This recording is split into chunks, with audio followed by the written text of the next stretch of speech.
2024 লোকসভা নির্বাচন, নিজের অধিকারকে সামনে রেখে ভোট দেবেন না? দেবেন কি দেবেন না? আরে যাকে ইচ্ছা দিন, তৃণমূলকে দিন, সিপিএম কে দিন, বিজেপি কে দিন, কংগ্রেস কে দিন, নির্দলকে দিন, নিজের অধিকারকে সামনে রেখে দিন। এতটুকু বলার জন্য আপনার কাছে এসেছি। যাকে ইচ্ছা দিন। ভারতবর্ষের প্রধানমন্ত্রী 5 দিন আগে শিলিগুড়িতে সভা করতে এসেছিল। এসে বলেছে মোদি কা গ্যারেন্টি। 5 বছরে জলপাইগুড়িতে বিজেপির সাংসদ রয়েছে, আলিপুরদুয়ারে বিজেপির সাংসদ রয়েছে, কুচবিহারে বিজেপির সাংসদ রয়েছে। এই 3টে জেলা মিলিয়ে খুব কম করে হলেও 7,000 বুথ হবে। কি 7,000 বুথ? 7,000 বুথের মধ্যে 5 বছরে যদি আপনি দেখাতে পারেন আমাকে যে একটা বুথে এরা মানুষের উন্নয়নকে সামনে রেখে একটা পর্যালোচনা বৈঠক করেছে, আমি আপনাদের কাছে তৃণমূলের হয়ে ভোট চাইতে আসবো। 5 বছরে একটা 7,000 বুথ। বিজেপি অনেক বড় বড় ভাষণ দিচ্ছিল। আজকে বড় বড় খবরের কাগজে অ্যাড দিয়েছে বাংলাকে কত টাকা দিয়েছে। আপনারা দেখবেন আমার টুইটারে, এক্স অ্যাকাউন্ট টুইটার, সেখানে আমি একটা সকালবেলা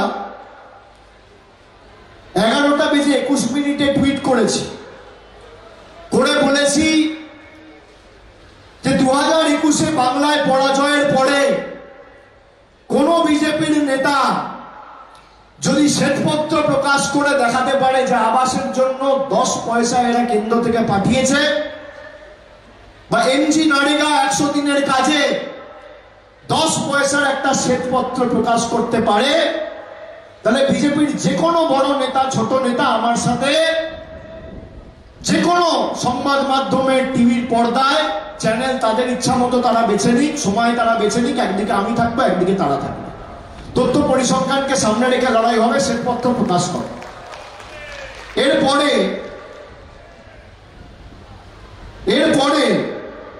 12:17 বিজেপি থেকে টুইট করে বলা হয় যে আমরা কোনো নেতা পাঠাবো না, আমরা যুব মোর্চার কার্যকর্তাদের পাঠাবো, আমাকে উদ্দেশ্য করে বলা হয়। এবং আপনি বলুন কোথায় আপনি এই তথ্য পরিসংখ্যান চান? আমরা আমাদের যুব মোর্চার কার্যকর্তাদের পাঠাবো। এই টুইটটা করলো 12:17। আমি পাল্টা টুইট করলাম। কি বললাম এটা শুনুন মনোযোগ দিয়ে। আমি বললাম আমার সভা আছে, 12:25 টুইট করেছি, ওরা 12:17 করেছে, আমি 8 মিনিটের মধ্যে একদম গেঁথে দিয়েছি।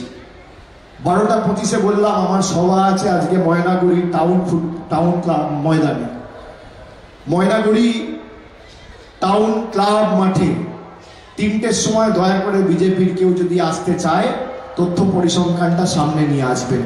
কেউ এসছে এখনো বিজেপি?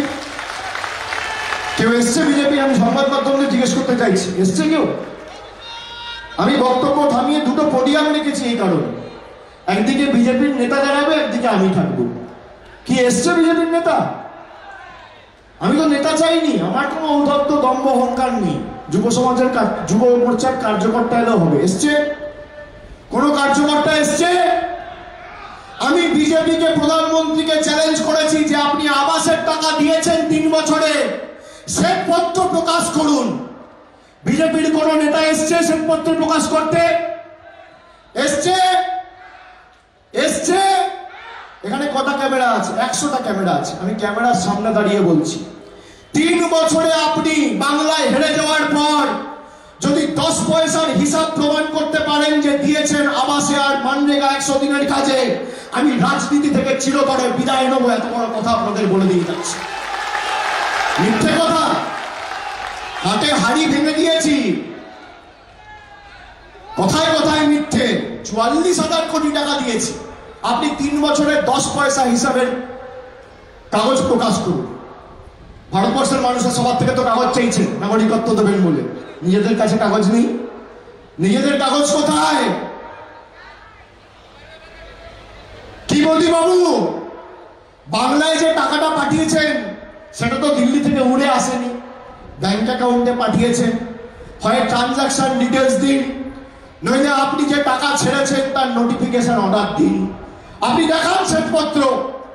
2021-22, 22-23, 23-24 অর্থবর্ষ, এই 3 বছরের 10 পয়সা যদি আবাসে নরেন্দ্র মোদীর সরকার প্রমাণ দিতে পারে, আমি রাজনীতি ছেড়ে দেবো। আবার বুক টুকে বলে দিয়ে যাচ্ছি।